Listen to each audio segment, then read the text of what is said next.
এই দাদিমার কাছে তার নিজের মেঘ রয়েছে। দাদিমা তাকে প্রতিদিন ঘুরতে নিয়ে যেত।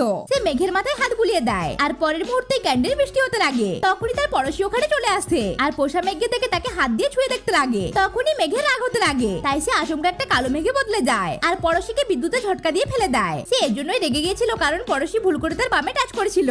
দাদিমা প্রতি সপ্তাহে শেভিং করার জন্য তাকে পোষ্য প্রাণীদের সেলুনে নিয়ে আসতো।